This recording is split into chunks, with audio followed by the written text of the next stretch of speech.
Fa nanao fitsidiana ary nangata tsodrano ho an'ireo mponina teo anivon'ny kaominina ambanivohitra Ampasikely sy distrikan'Amparafaravola ny kandida Jean-Louis Robinson taorian'ny famoahana ny lisitry ny kandida hifaninana amin'ny fifidianana filoham-pirenena ny farany andro lasa teo moa nanatanterahana izay fitsidiana izay tatitra izay hoentin'ny vola ravoavy eo amin'ny sariny Kristina Godramaka. Fantatra ny firotsana amin'ny fifidianana filoham-pirenena ary nangataka tsodrano tamin'ny mponina atao amin'ny kaominina ambanivohitra Ampasikely, distrikan'Amparafaravola, kaominina ny lalotra mangoro ny kandida Dr Jean-Louis Robinson, kandida ny antokoavana. Ampasikely izay toerana nahaterahana ary niavian'ity kandida ity. Ary nambaran'i Dr Jean-Louis Robinson tamin'ny mponina atao amin'ny toerana fa mandalo fotoan-tsarotra amin'ny firenena kanefa mbola misy hoy izy ny fanantenana. Ny antokoavana izay midika hoy izy ho avy tsara ho an'ny Madagasikara. Ary nosoritan'i Andriamatoa Jean-Louis Robinson tamin'ny mponina atao Ampasikely fa vonona ny tena nitondra ny traikefany anarenana amin'ny firenena. Ty antoko ny vahoaka no andrianina na avana. Ty antoko ny vahoaka no andrianina de teto Ampasikely no teraka.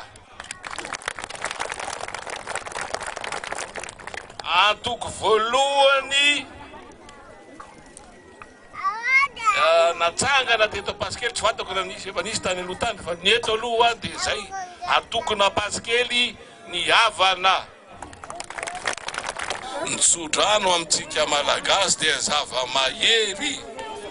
Raha tsy mahazo tsodrano avy amin'ny ray aman-dreny ny tany neviana dia ahoana moa zany? Tsy lasa lavitra zany zavatra zany.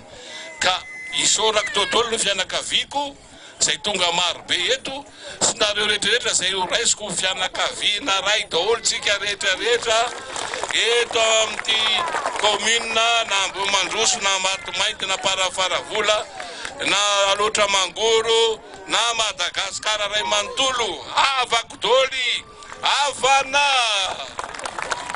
Na ny tangalamena na mbe ny tanàna kaominina Ampasikely dia samy nanasongadina fa nahavita be tamin'ny kaominina Ampasikely sy ny mponina tany toerana ny Dr Jean-Louis Robinson ary nameny tsodrano an'ity kandida ity mba hanatontosany tanjony amin'ny fitantanana sy fampandrosoana amin'ny firenena.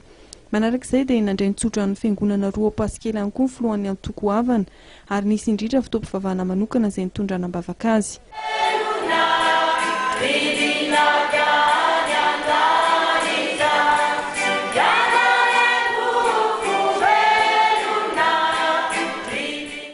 Fifaninana baolina kitra izay mifanindranan'ny tanora atao amin'ny kaominina narahana fampisehoana vako-drazana no namaranana ny fitsidiana izay nataon'ny kandida Jean-Louis Robinson tao amin'ny kaominina ambanivohitra Ampasikely distrikan'Amparafaravola.